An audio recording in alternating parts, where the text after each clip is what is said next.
Radio Universidad de Chile presenta Debate Social, un programa de conversación, entrevistas y debate sobre la realidad nacional y el mundo social. Conduce Luis Mesina. Debate Social en el 102.5 de la banda de frecuencia modulada. Trascendencia e intrascendencia de los discursos en la 78 Asamblea General de la ONU. Se ha hecho habitual que los discursos pronunciados en la Asamblea General de las Naciones Unidas sean intrascendentes. La mayor parte de ellos se pronuncian ante auditorios completamente vacíos, pues la verdad, ¿a quién importan? Generalmente son discursos referidos a lugares comunes, insustanciales y por lo general acordes y en sintonía con lo que desea el poder dominante que, de paso, devela la poca solidez y consistencia de quienes ostentan en la actualidad los cargos de jefe de Estado. Son las marionetas del imperio. Este año, sin embargo, en la 78ª Asamblea General de la ONU se ha producido una inflexión, un hecho inédito que la prensa no ha destacado o no ha advertido lo suficiente, o derechamente ha buscado invisibilizar para que el protagonista de este relato sencillamente no llame la atención sobre los contenidos de su alocución. Y es que Gustavo Petro, presidente de Colombia, se dirigió a la asamblea con un discurso convincente e interpelativo. Partió señalando, comillas, que este año ha sido un tiempo de derrota de los gobiernos, de derrota de la humanidad. Ello en clara alusión a que la guerra se ha impuesto sobre la paz. Continuó señalando, comillas, ha crecido el éxodo en las fronteras, han puesto perros a correr tras los migrantes, han puesto gente a caballos a perseguir con látigos en la mano, con cepos y cadenas, han construido cárceles. Tanto han crecido en el odio al extranjero, al extraño, que las cárceles las han puesto en el mar para que no pisen los hombres y mujeres del sur, las tierras de los blancos, que aún se consideran la raza superior y nostálgicos reviven en sus elecciones al líder que lo decía y mataba por ello a millones. Cierre de comillas. El éxodo ha crecido este año, mostrando cómo avanza la crisis de la vida, en clara referencia a Giorgia Meloni, máxima autoridad de Italia, de clara tendencia neofascista que ha declarado combatir en el mar los flujos de migrantes provenientes de África. No conforme con denunciar estos atropellos, Gustavo Petro, en abierta contraposición a los países de la OTAN, señaló, comillas, nos han convocado a la guerra. A Latinoamérica la han llamado para entregar máquinas de guerra, hombres para ir a los campos de combate. Se olvidaron que a nuestros países los invadieron varias veces, los mismos que hoy hablan de luchar contra invasiones. Cierre de comillas. Ello en directa insinuación a los Estados Unidos, cuando agregó, comillas, los imperios no sirven para salvar vidas, sino para desatar las guerras. Las mismas razones que se expresan para defender a Zelensky son las mismas razones con las que se debería defender a Palestina. ¿Cuál es la diferencia entre Ucrania y Palestina?, preguntó. ¿No es hora ya de acabar con ambas guerras? Cierre de comillas. Finalizó proponiendo 2 conferencias de paz, una sobre Ucrania y otra sobre Palestina. No porque no haya otras guerras en el mundo como en mi país, señaló, sino porque enseñaría a hacer la paz en todas las regiones del planeta, porque ambas, sí, solo ambas acabarían con la hipocresía como práctica política. Quizás la relevancia de este discurso de Gustavo Petro en medio de tanta superficialidad y obsecuencia de los gobernantes con el imperio es que coloca una luz, una pequeña luz de esperanza ante tan desolador panorama, especialmente de la izquierda mundial, que ante la crisis global del capitalismo se ha contentado en los últimos decenios de servir solo de comparsa, olvidando que su verdadero rol es transformar las sociedades en beneficio de hombres y mujeres, en particular de quienes forman parte del mundo del trabajo.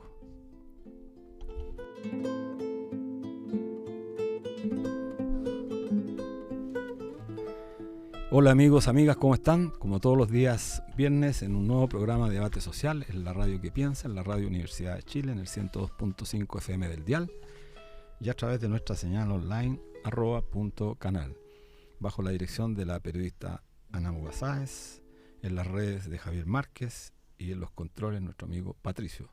Y como siempre con Miriam Campuzano. Hola, bueno, saludar a todos quienes nos escuchan aquí en la 102.5 de Radio Universidad de Chile, aquí la radio que piensa. Recuerden que pueden volver a ver y escuchar estos programas en el YouTube, @canal.social. Sí, pues sin duda en el Congreso de la ONU, al cual también está el presidente Gabriel Boric participando, uno de los discursos más potentes que se escuchó y que representó, yo creo, a las mayorías, a las clases trabajadoras y la realidad de lo que viven las mayorías en los diversos países, fue el discurso del presidente Petro de Colombia, que aún con el desaire que se le hizo de que cuando salió Joe Biden salió casi la mayoría, y que tuve así viendo minuciosamente que era como irónico, los que se salieron con Biden, la mayoría eran morenos. Yo no sé si tú te diste cuenta de ese detalle. Era gente de color, pero sin embargo estaba como adoctrinado a defender el imperialismo, el capitalismo. A lo mejor fueron criados, nacidos, y que también hay raza morena allá. Y lo que decía era verdadero. O sea, siento que los presidentes debieron haberse remecido en las conciencias, los que tuvieron la valentía al menos de escucharlo, o el respeto por escucharlo, aunque después les vaya a faltar quizás la fuerza necesaria como para unirse a él, que es lo que va a pasar, yo creo, porque como él mismo recordó el discurso anterior, del cual nada se hizo ni nada quedó, y nuevamente ahora hacían todo el montaje de hacer esta nueva reunión donde fue invitado también Zelensky. Sí, guardando las proporciones, me recordó el famoso discurso de Salvador Allende hace 50 años atrás, en un contexto absolutamente distinto. Eso hay que tenerlo presente, donde la izquierda a nivel planetario jugaba un rol determinante, importante, porque disputaba, quería cambiar el mundo. Y hoy día no ocurre eso. Esta izquierda es una izquierda que acompaña el modelo, acompaña a los grandes, yo diría, organismos multilaterales, acompaña a la OTAN. Entonces, este discurso en este contexto parece tremendamente relevante, porque efectivamente coloca temas que no son parte del debate permanente. Es decir, en los propios Estados Unidos, en la sede de la ONU, que no debe haber ninguna confianza en que el imperialismo vaya a resolver la guerra, sino por el contrario, es agudizarla. Bueno, ese es ya un concepto tremendamente importante que hace reflexionar, y además yo creo que, como dices tú, interpela a los demás gobernantes de la región, particularmente de América Latina, para que se la jueguen a fondo por la paz. La paz no es una mera consigna, yo diría, de la coyuntura. Los pueblos del sur particularmente, que son quienes colocan la mayor parte de las víctimas en la guerra, son quienes tienen que justamente jugar un rol de oponerse. Y cuando Petro dice que, bueno, es importante, interpela la conferencia de la ONU, hacer una conferencia por la paz en el tema de Ucrania y Rusia, y también de Palestina, creo que es relevante. Y me pareció esa frase importante para develar la hipocresía de aquellos que llaman a la paz, pero al mismo tiempo están desarrollando la fuerte industria armamentista.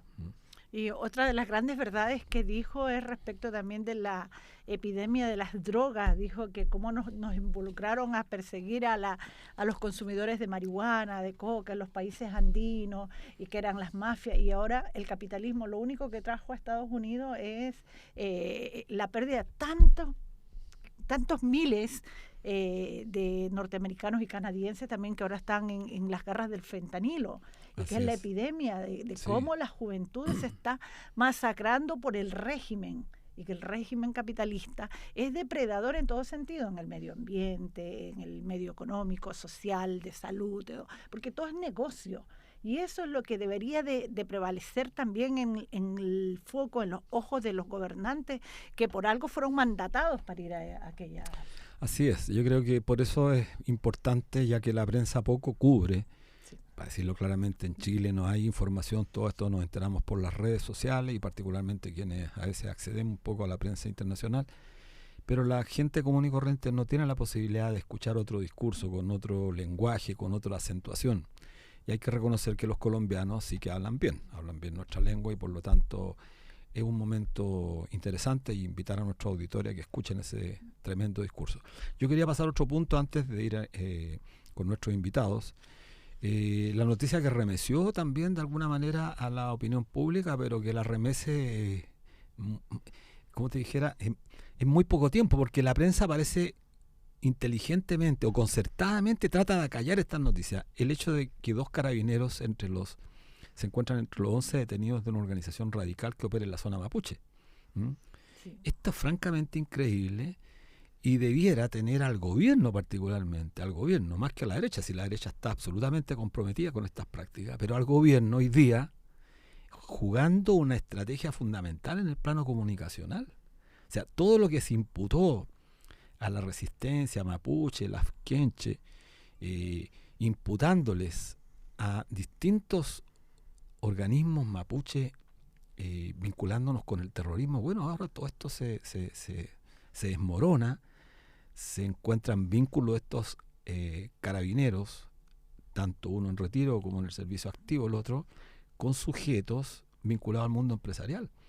La Fiscalía y la Policía de Investigaciones, con apoyo de la Armada, han detenido este jueves a 11 personas, señalaba la prensa, vinculadas a la resistencia mapuche Lafkenche, una organización radical y violenta que opera en la zona mapuche, en la llamada macrozona sur del país. Bueno, esta noticia, si bien es cierto, hoy día ya no la están dando, la gente la escuchó y absolutamente crece la idea, la convicción de la ciudadanía que todos estos atentados no son más que atentados provocados por infiltrados en las filas del pueblo mapuche, que buscan justamente aumentar la militarización en esta zona en beneficio, claro, de los sectores, yo diría, interesados. Y por lo tanto nos parece absolutamente grave que no haya una decisión enfática de parte del gobierno respecto a este tema. Y creo que eso es lo que debiéramos intentar interpelar para que se tomen decisiones. Esto además echa por tierra toda esta suerte de militarización, estos estados de emergencia, estos estados de excepción que se han instalado desde que prácticamente Boric llegó al poder. Y que se dice que es el terrorismo mapuche. Bueno, vi unas declaraciones del ministro Monsalve exigiendo que los 11 sean detenidos, no solo 5 de los 11 imputados, que es una investigación que viene hace más de un año, y que la prensa, como tú bien decías, no aborda, porque ¿cuál fue el tema del día hoy que pude quedar viendo un poco de tele? Era las manifestaciones del colegio del Borgoño, creo que era el colegio, sí. Y se centraron en eso, donde los estudiantes sí fueron conducidos a la comisaría por manifestarse, y estas personas que son agentes del Estado, porque el carabinero estaba retirado, pero fue recontratado como externo por la empresa Carabinero y era el que proveía las armas. Y el activo era el que daba los pitazos de cuándo no iban a ver carabinero, o cuándo lo sacaban y quedaba en libertad, y qué fondo era el que entonces es gravísimo, porque debieran ser todos. Te apuesto que si hay con un trabajador común un incidente, va preso. Y porque ellos no van a quedar con reclusión. Sí, hace algún tiempo atrás ya un ex capitán de Carabineros había denunciado en la sustracción de madera, que era la principal fuente de financiamiento de esta organización criminal, y que estaban involucrados Carabineros. Entonces, la ciudadanía tiene el legítimo derecho a preguntarse, bueno, ¿son solamente estos 2 carabineros los que están involucrados? ¿Serán estos 2? ¿No habrán oficiales? ¿No habrán otro tipo de involucrados en el tema? Bueno, deja planteado un interrogante muy grande, pero al mismo tiempo deja planteado un interrogante respecto de si es correcto seguir militarizando la zona del Gualmapu, porque en realidad lo que hemos presenciado es que esto ha sido nada más que un show. Así que bueno, es gravísimo. Bueno, vamos a una pausa, nos dicen. Estamos de vuelta en nuestro programa Debate Social en la 102.5, la radio que piensa. Les recordamos nuevamente volver a vernos en YouTube, @canal.social. Hoy nos acompañan 2 tremendos compañeros. Ella es Nicole Bravo, presidenta de la Federación de Sindicatos Cerrillos Maipú, y parte del equipo de la radio comunitaria Eduardo Miño. Por otra parte está Gonzalo Durán, gran invitado de este espacio muchas veces, investigador de Fundación Sol, economista doctorado en Alemania, especializado en negociación colectiva, a los cuales le damos la gran bienvenida y esperamos hacer una linda conversación. Sí, bueno, bienvenidos Nicole y Gonzalo. Muchas gracias. Entremos en materia inmediatamente, tenemos harto tiempo, así que esperemos que podamos conversar harto, así es. ¿Cómo a 50 años del golpe militar observan la situación de los y las trabajadoras? Ustedes dos, entiendo que no nacían aún, tienen menos de 50 años los dos, pero como actores vinculados al mundo del trabajo conocen y pueden comparar el pasado con el presente de alguna manera por la historia, por sus relaciones con sus padres, sus amigos, etcétera. ¿Qué les evoca esta fecha? Partamos contigo, Nicole, ¿te parece? Sí, claro. Bueno, difícil pregunta porque se vienen hartas sensaciones también con esto del golpe, mucho sufrimiento, mucho dolor. Significó la eliminación de los sindicatos, de la organización de y los trabajadores, y que lamentablemente a 50 años esto se ha arrastrado hasta el día de hoy. Lamentablemente ahí con el plan laboral y todas estas cosas, ¿cierto?, que se han mantenido en el tiempo. Es difícil, ¿cierto?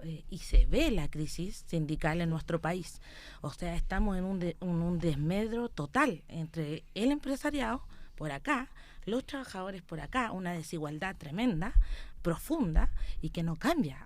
O sea, después de 50 años es grave que eso no cambie. Entonces, si me preguntan cómo lo veo lamentablemente con esta mirada crítica, ¿cierto?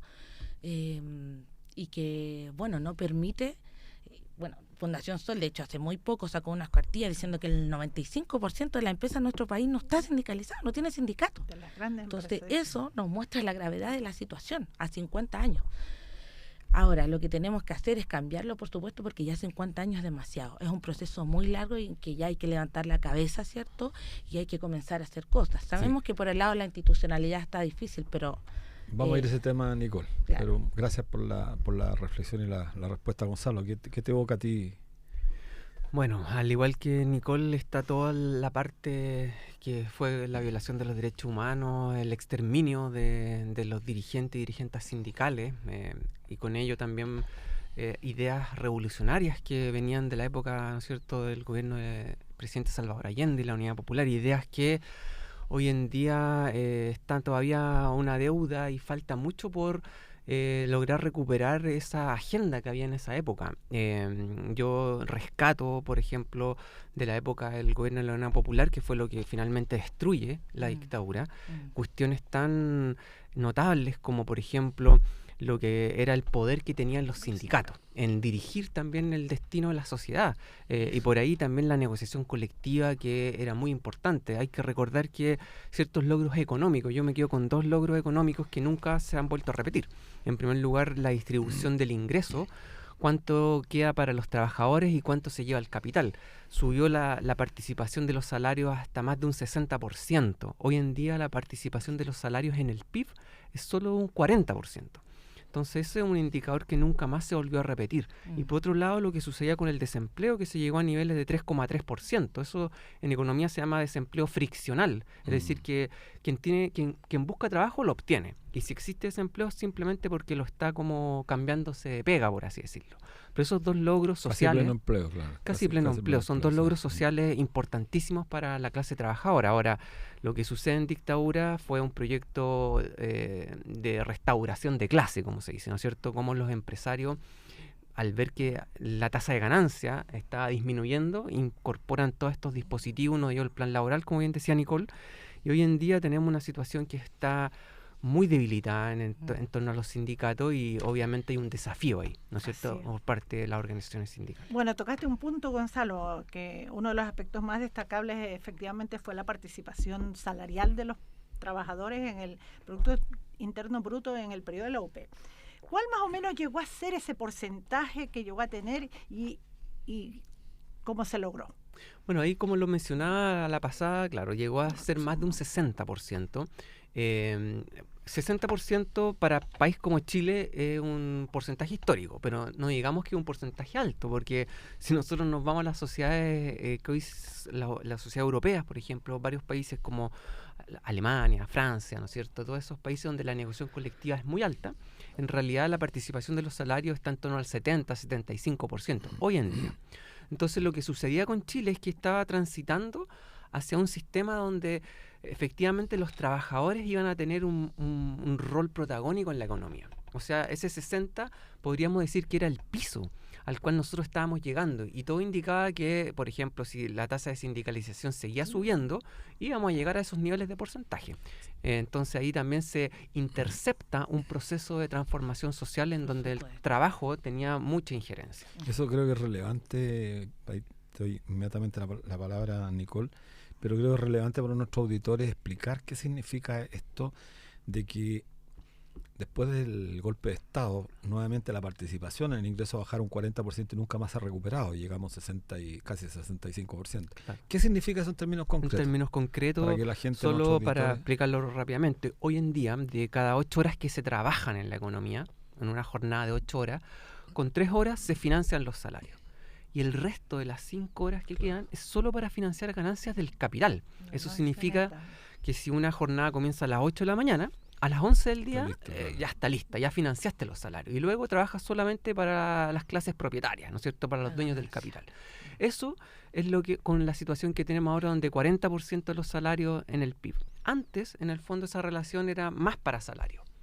Y eso iba disminuyendo. O sea, cuando aumenta la participación salarial, en términos concretos, lo que pasa es que disminuye la explotación. Claro. Eso es lo que estamos hablando. Nicole, como presidente de la Federación de Sindicatos Cerrillos Maipú, FESICEM, ¿cuál ha sido o cuál es tu acercamiento a los acontecimientos de hace 50 años? Porque partimos con esta pregunta, pero sin embargo esto también tenemos que materializarlo, porque no es solamente discurso, no es retórica solamente. ¿Cuál es el relato que recibes de los trabajadores más antiguos tú en tu experiencia como sindicalista?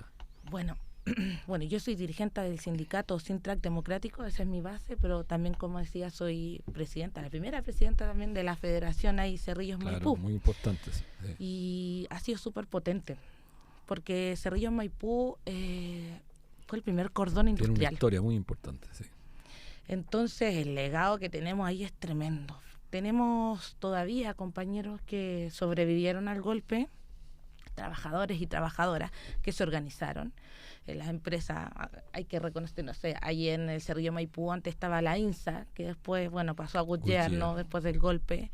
Una gran huelga Perlac, después de la dictadura. Sí, una gran huelga en la dictadura. Ellos con Nilinsa, que era la misma empresa, tenían grandes huelgas.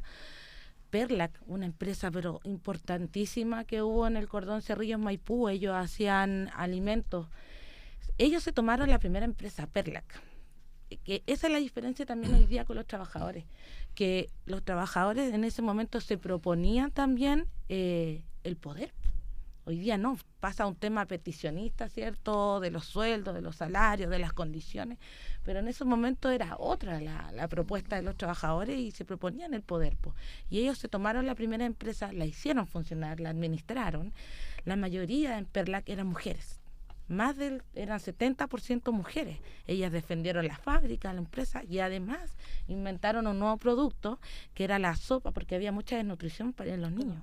Inventaron la sopita nutritiva para los niños proletarios, la WIC. Entonces, claro que hay mucha historia, claro que hay mucho de lo que pasó que hoy día nosotros lo mantenemos. De hecho, en la Federación, ahora a los 50 años, hicimos una exposición con fotografías, con imágenes de los cordones industriales, del cordón Cerrillo Maipú, de Perlac, de INSA, de la SIC, que también sacaron línea de producción, que también fueron a destruir. Entonces, pero más allá de eso, del dolor que sabemos y de todo lo que pasó, es también relevar y mostrar todo lo que los trabajadores y las trabajadoras podemos llegar a hacer con unión, organización. Así es que ellos lograron construir muchas cosas, sacaron además nuevos productos que siempre tratan de ponerle la pata encima a la historia de los trabajadores y decir que finalmente no funcionó, que se fue de toda la punta del cerro con la administración de los trabajadores, y no fue así. Así que claro que tenemos muchísimo ahí historia, tenemos harta herencia, y que, no es una historia que pasó y que se olvida, sino que es tangible, que todavía de hecho hay una organización de adultos mayores de INSA, de Gutiérrez, que ellos siguen participando, que van a sacar un libro, es una historia viva, ellos están. Muy importante lo que dice Nicole, porque efectivamente además carga sobre tus hombros una tremenda responsabilidad, que justamente el cordón Cerrillo Maipú fue muy importante y el nombre de tu federación lleva ese mismo nombre. Mira, para pasar a otro tema que está de alguna manera vinculado, el plan laboral de la dictadura del año 79 para nuestros auditores, que fue un año antes, bajo la dictadura, pero siendo ministro del Trabajo José Piñera, un año antes de que se aprobara la Constitución y que se promulgara el decreto ley en el mes de noviembre, el decreto ley 3500, que acabó con las cajas de previsión, acabó con la seguridad social. Y redujo la negociación colectiva al ámbito de la empresa, creó los grupos negociadores, legalizó los rompehuelgas. Fue una cosa inédita, un plan laboral que como único objetivo tenía liquidar la organización de los trabajadores. Exacto. Ha pasado mucho tiempo y los principios de la legislación actualmente están vigentes. ¿Cómo se imagina una sociedad en que los derechos del trabajo puedan ejercitarse verdaderamente con este plan laboral? Tú, por favor, Gonzalo. Sí, bueno, efectivamente este plan laboral del año 79, ya 44 años, es un plan que le dio todas las garantías, en el fondo le limpió el camino a las empresas para que pudieran seguir su proceso de acumulación capitalista. Recuperar las tasas de ganancia, aumentando la explotación laboral, y eso ha traído consecuencias sobre todo, por ejemplo, desde el punto de vista de los salarios. Hoy en día la última encuesta CACEM 22 nos dice que el 50% de las y los trabajadores gana menos de 500.000 pesos líquidos. Con eso no es difícil imaginarse que más de 11 millones de personas estén endeudadas, 4,4 millones de personas no puedan pagar esas deudas, son morosas. Y eso genera esa bicicleta que también disciplina de algún modo a la fuerza de trabajo, que en esa disciplina uno puede ver la situación de que mejor no voto la huelga porque después a fin de mes puedo tener problemas. Y eso le permite que la maquinaria capitalista pueda seguir acumulando. Entonces, sin duda que una manera de lograr un mejor vivir es derribando los pilares que sostienen ese plan laboral. Y uno de esos pilares es la negociación colectiva a nivel de empresa. Entonces, es fundamental que nosotros podamos avanzar a lograr una negociación colectiva más allá de la empresa, una negociación colectiva por rama de actividad económica, en la cual la clase trabajadora pueda conquistar derechos que sean para todos los trabajadores. Eso es como un paso mínimo que los trabajadores y trabajadoras en el fondo necesitan para poder lograr una sociedad de un mejor vivir. Sí, así es. Bueno, en esa tarea está un grupo pequeño de trabajadores que formó ASTRA, la Asociación de Sindicatos de Trabajadores Autónomos, queriendo dar un pie adelante antes de salir con una propuesta para la negociación ramal que se viene para el próximo año, si es que llega a ver la luz la tremenda reforma de pensiones que insiste el gobierno y que de tremenda no tiene nada para nosotros, solo para las FP. Pero bueno, esperamos que nos organicemos mejor. Y referente a esto, en estos días Fundación Sol se refirió a dos importantes temas: la jornada laboral de las 40 horas, que salió con un ensayo, la ilusión de acuerdos igualitarios entre la clase trabajadora y la patronal, que revela que solo el 42% del total de personas ocupadas se verá afectada de forma directa en la política de la reducción de la jornada laboral y el sueldo mínimo versus la línea de la pobreza. Y yo te digo que, como yo también soy dirigente de Walmart, cada vez la jornada de 45 horas, las empresas las están contratando menos. Las grandes empresas llenan sus vacantes con part-time, sea por hora o sea por día, o 30 o 18, 20, 9 horas, pero nunca 45. Claro. Entonces es más relevante aún este tema. Sí, claro. Pero partamos, no sé, Nicole, si te parece referirte a este tema, porque también te toca directamente y ya te hemos estado viendo también en algunas videos planteando sobre este particular tema, y la experiencia de los 40 horas es relevante porque, como bien dijo la Fundación Sol, la ilusión, de acuerdo, creo que la ilusión es una palabra muy buena para destacar lo que fueron esta legislación. Bueno, en el fondo, antes que se promulgara todo esto, la ley 21.561, todos sabíamos que esto era un engaño, que venía mal. definitivamente, y es lamentable porque, claro, se levanta desde el gobierno, ¿cierto?, para tratar de salir de este gobierno, ¿cierto?, con algo, claro. Con algo. Miren, nosotros hicimos aquí algo, hicimos, sí. exacto. Pero no lo hicieron, fue solamente el título. Mucha gente se ilusionó pensando que efectivamente íbamos a rebajar la jornada a 40 horas. Muchos sindicatos. Muchos pensaron que incluso cuando lo firmaron, promulgó, al otro día empezaba la cuestión, pues toda la gente, oye, pero ¿cuándo empezamos? Chuta, empezamos a la asamblea a empezar a decirle, oiga, no, compañeros, si la cuestión no es nada así, pues tuvimos que explicarle cómo era la situación a la gente. Y ahí recién iban entendiendo este proceso. Entonces, es lamentable porque un proceso así, para haber rebajado la jornada, debió primero haber salido desde la y los trabajadores, desde nuestra fuerza. Pero lamentablemente, como abrimos el programa diciendo, los trabajadores estamos totalmente divididos, organizaciones por allá, organizaciones por acá, como 10.000 centrales, todavía no logramos, ¿cierto?, cuajar esto y unirnos para sacar esto desde nosotros, no desde un gobierno. Es terrible porque además ahora se entiende que ellos también como gobierno quieren levantar un proyecto también sobre la negociación ramal. No quiero ni imaginarme cómo es ese proyecto y me da miedo, me da terror. Entonces, claro, efectivamente esto es un desmedro, como decía Miriam, a 5 años más de aquí al 2028. Además, bueno, no es para todas las y los trabajadores, los que trabajan menos de 45 horas no entran tampoco en esto, entonces más se baja el número de trabajadores a los que, es cierto, implica y aquí nos metieron un golazo, pues. Entre medio nos metieron la flexibilidad laboral. La gente cuando escuchaba flexibilidad laboral, juraba que la flexibilidad iba a ser para ellos, pues. ¿Ah? No, pues la flexibilidad laboral es para darle más garantías todavía a los empresarios sobre los trabajadores. Eso significa que bueno, ya no es un proyecto, esta ley es como un banco de horas finalmente, porque el empresario va a poder decir solamente con una semana de anticipación, oye, sabes que la próxima semana te voy a necesitar 52 horas semanales, y a la próxima la cortamos, pues vaya a tener menos. Compensa, claro. Entonces, imagínate, las familias, las personas ni siquiera van a poder programar su vida en función a lo que ellos quieran realizarse, sino que van a depender derechamente del empresario o del empleador. Entonces, no es posible. O sea, ya vivimos una vida demasiado extrema con estas 45 horas semanales, más le ponís 2 horas y media de traslado, etcétera. Entonces, esto es demasiado. Ya estábamos hablando de explotación, esto definitivamente agudiza aún más la explotación. Nunca creo que antes el empleador tenía tantas facultades para modificar la malla horaria. Exacto. Y que no sea semanal, porque va a ser mensual. Claro. Nicolás ha explicado. Gonzalo, sí.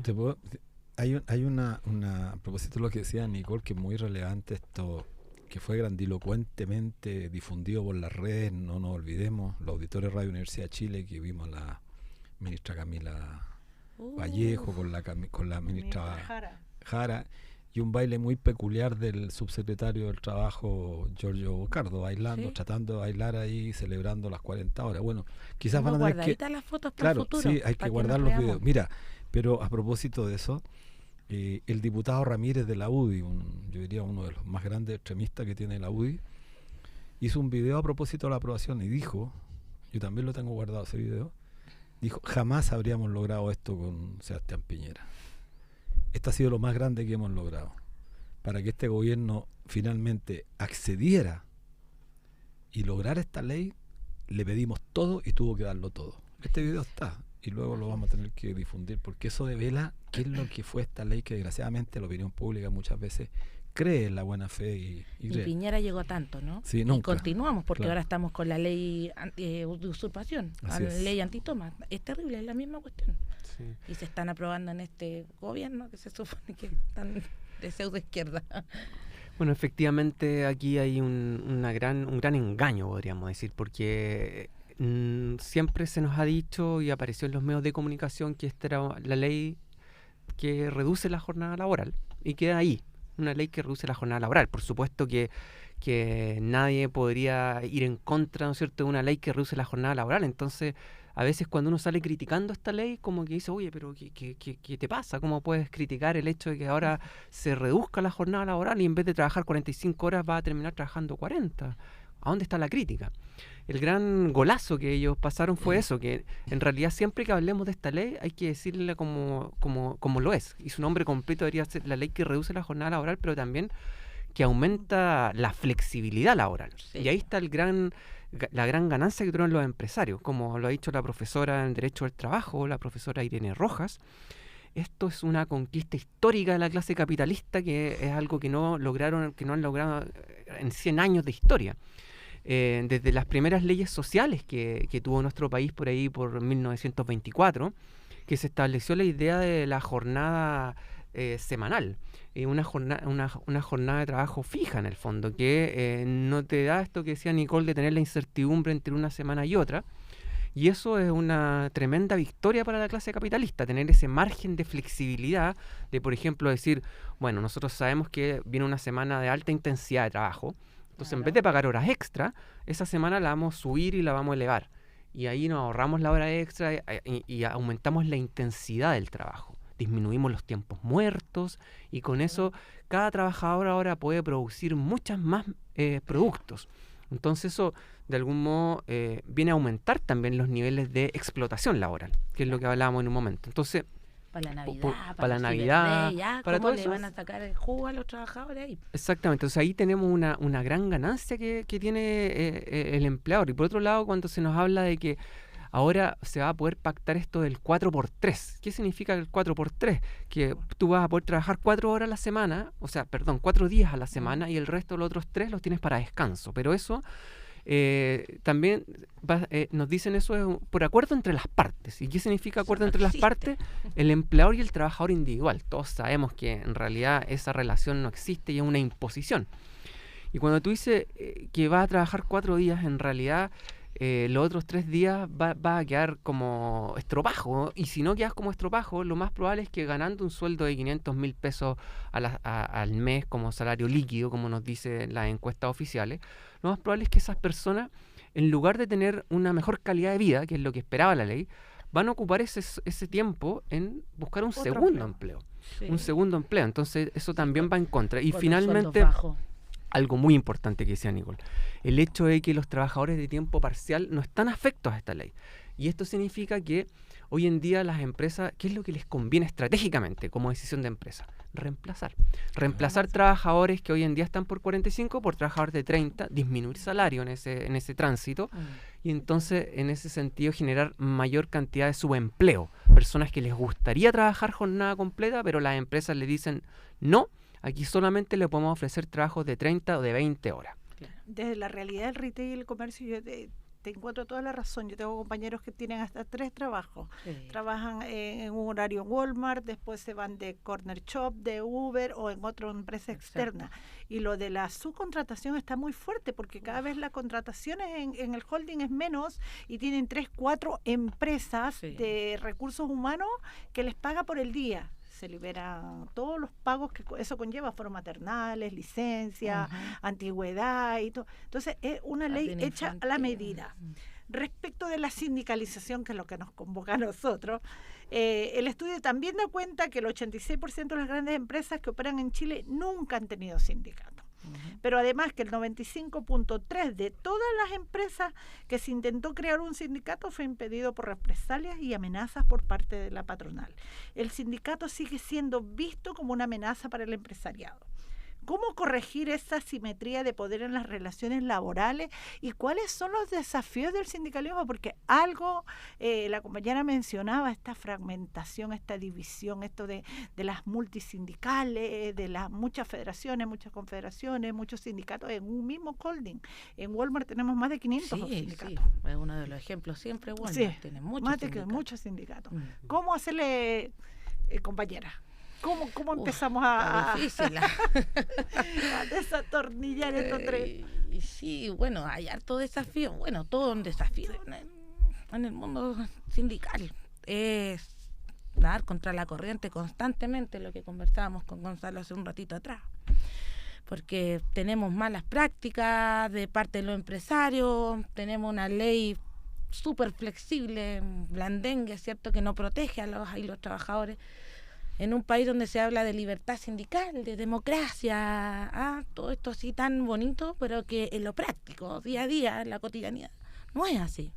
No es así. Lamentablemente tenemos un empresariado bien sucio en Chile, bien cochino, bien corrupto, y que llega muy lejos con sus malas prácticas. Entonces, bueno, lamentablemente eso también hace que la gente esté asustada, ¿cierto? Que muchas veces diga, chuta, no, mejor me quedo con esta seguridad que tengo, ¿cierto? Me quedo con esto seguro que tengo antes que mejor tener mejoras, avanzar, ¿cierto? En condiciones, no solo en lucas, a veces incluso en el trato, chiquillos. Si esto no tiene que ver todo con plata, hay organizaciones que se forman porque los mandos medios, los supervisores tienen malos tratos con las personas, los tratan mal, tienen un montón de denuncias, de acoso, siguen ahí, entonces no se solucionan las cosas. El sindicato no es solamente una herramienta para el tema de las lucas, que finalmente, bueno, con los sueldos bajos obviamente a todos nos importan, ¿no?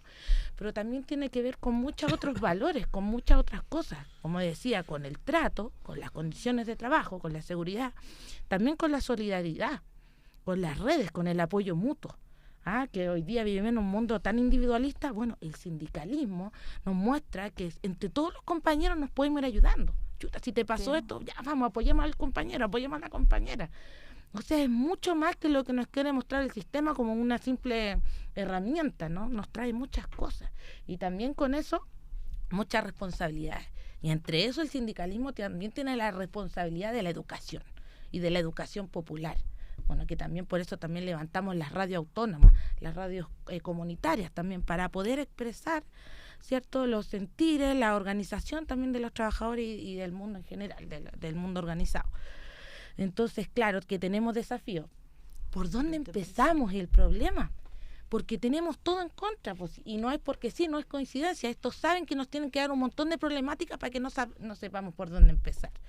Entonces, claro, como decía Gonzalo, una de las cosas es echar abajo ese plan laboral que definitivamente es de la dictadura y no podemos continuar con eso, si eso nos limita. Nos dice, hasta aquí nomás ustedes pueden llegar, No se muevan de aquí, tranquilito, todo por la burocracia.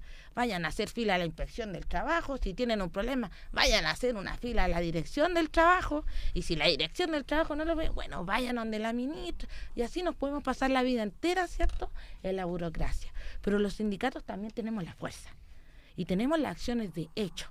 Tenemos el derecho, pero también el derecho. Y ahí está en demostrar la fuerza, la unidad, en las acciones, en meter ruido, en la huelga, en también fortalecer los sindicatos con herramientas, con instrumentos, ¿cierto? Los instrumentos colectivos, pero también me refiero, no sé, todo lo que sacamos para una huelga, ¿cierto? Estar preparados. Hoy día también muy poquitos se quieren ir a huelga por lo que significa. Entonces, claro, los desafíos son hartos, pues, son gigantes, claro. Siempre nos preguntamos, bueno, cómo revertir este escenario tan adverso. Y como decía Nicole, claro, uno mira el panorama y todo se ve en contra. Entonces, francamente, a muchos trabajadores le dan ganas mejor no pelear, porque si la derrota está preanunciada, no vale la pena. Pero hay que decirle a la gente, a los trabajadores, a las trabajadoras, que siempre ha sido así, siempre ha sido complejo, difícil, y sin embargo los trabajadores a lo largo de la historia han logrado muchas cosas. Bueno, de hecho, en la década del 20, el siglo pasado, logramos muchas de las conquistas que dieron inicio a la seguridad social, que desgraciadamente las perdimos en la dictadura. Bueno, estamos conversando con Gonzalo Durán, economista de Fundación Sol, y con Nicole Bravo, sindicalista, presidente de la Federación Sindicato Cerrillo Maipú. No sé qué te parecía esta reflexión, Gonzalo, que hacía Nicole, que parece importante. Sí, yo creo, estoy totalmente de acuerdo. Y a propósito también de los 50 años, o sea, aquí hay una cosa que quizás ustedes también pudieron notar, pero en los medios de comunicación podríamos decir que prácticamente la totalidad de los minutos que se dedicó al tema de los 50 años fue siempre muy estrictamente vinculado a lo que fueron la violación de los derechos humanos, a eso. Pero los 50 años fue eso, y también fue la instauración de un nuevo modelo económico. El área social de la ¿no es cierto? Ahí fue cuando lo que pasa con el sistema FP, las pensiones, el plan laboral, y los medios de comunicación ahí mantuvieron total silencio. O sea, no Cómplice, hubo ni una cobertura a lo que significó los 50 años en relación a eso, a los pilares institucionales que hoy día sostienen este modelo económico. Entonces, ahí yo creo que también hay un gran desafío, ¿no es cierto?, en tratar de transmitir desde una mirada crítica lo que significa seguir con ese sistema. O sea, que hoy en día seamos una sociedad que está altamente dependiente de ansiolíticos, por ejemplo, no es una cuestión que deberíamos naturalizar. O del alcohol y de las drogas. O el alcohol no es algo que deberíamos La naturalizar. adicción. Eso es parte de las consecuencias sociales que tiene, por ejemplo, estos niveles de salario, los niveles de maltrato que mencionaba Nicole, etcétera. Entonces yo creo que por ahí también hay que tratar de llegar, tratar de poder bajar esta información de que en dictadura se generaron estos cambios institucionales que hoy en día nos mantienen bajo este régimen de explotación y opresión, y que necesitamos avanzar hacia un sistema con un horizonte distinto, un horizonte que también hay que discutirlo de manera honesta, o sea, ¿hacia dónde queremos ir? ¿Cuál es el horizonte? ¿Cuál es la sociedad que deseamos tener? Claro. ¿Queremos seguir con un sistema capitalista? ¿Queremos seguir con como que nos mercantilicen hoy en día los derechos y que tengamos que pagar por todo? ¿Por qué no dar esa discusión? Y para eso los sindicatos, yo creo, ahí tienen un rol fundamental. Entonces, en ese sentido, instaurar o promover que existan organizaciones sindicales es algo que sin duda tiene que existir. Las personas que nos están escuchando lo comprenderán muy bien. Cuando uno entra a trabajar en una empresa, lo que está haciendo es vendiendo su fuerza de trabajo. Hay una relación ahí mercantil. Uno vende la fuerza de trabajo a una contraparte que son los empleadores, dueños de los medios de producción que compran esa fuerza de trabajo. Ahí nunca va a haber una relación entre iguales.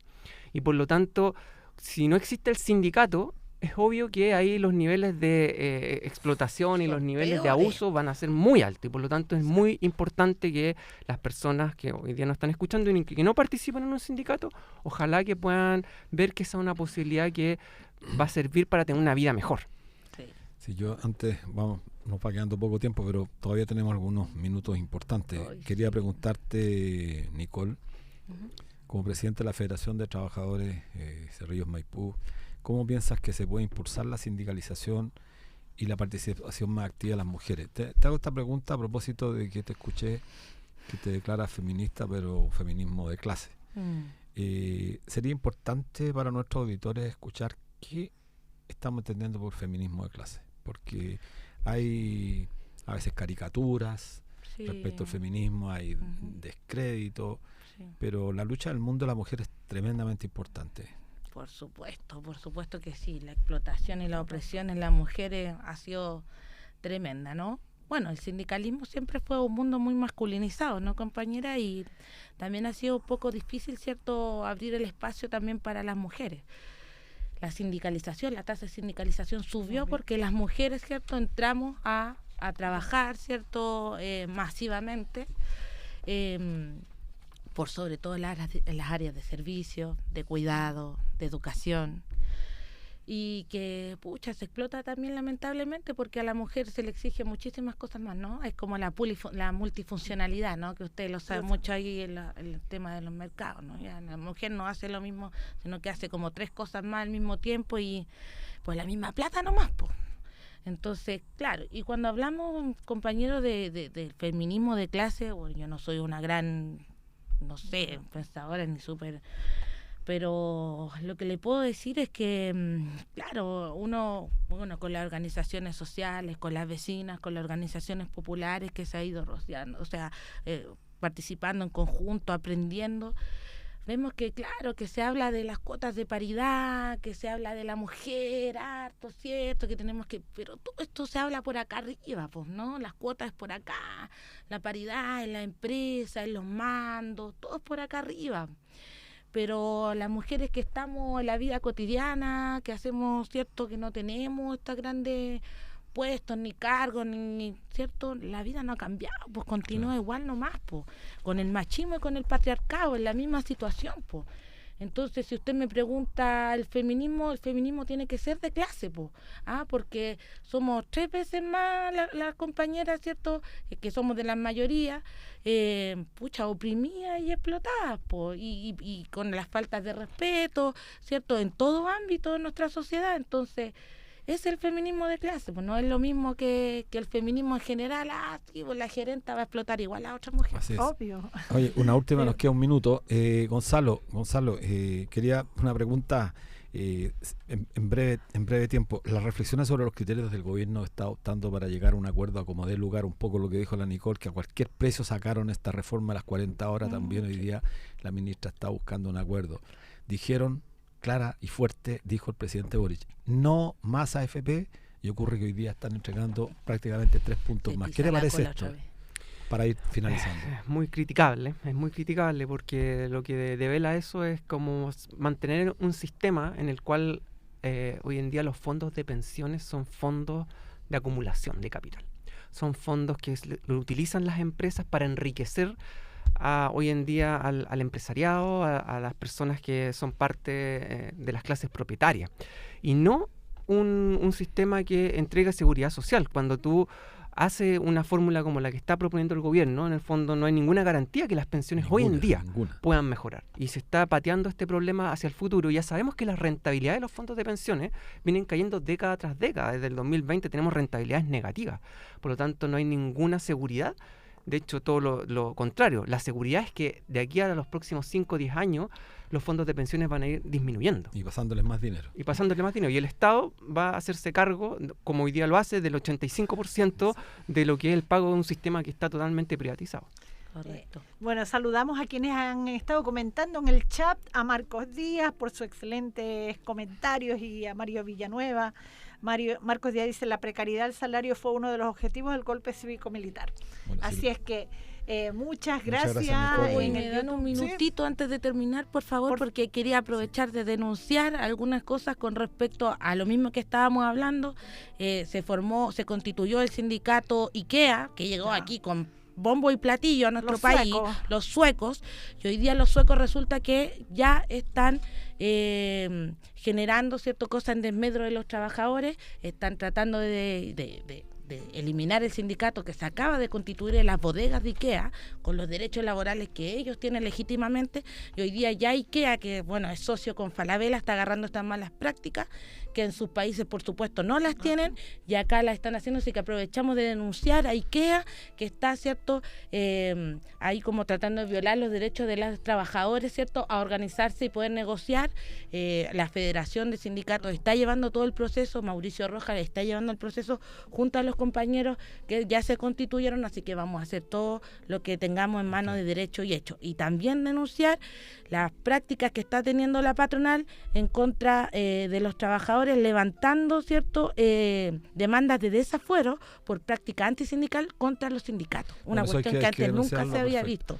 Así que también lo denunciamos porque hoy día hay compañeras del Banco Chile que están pasando por ese proceso, así que a ellos los saludamos y denunciamos esta mala práctica del Banco Chile en contra de la autonomía y la libertad sindical de los trabajadores y sus organizaciones, así todo como lo que está pasando con FENAS y PEC, que también están ahí, la patronal de Coca-Cola persiguiéndolos.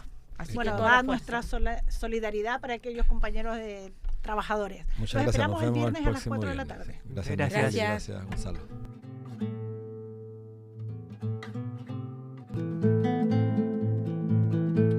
Radio Universidad de Chile presentó Debate Social, un programa de conversación, entrevistas y debate sobre la realidad nacional y el mundo social. Condujo Luis Mesina. Debate Social en el 102.5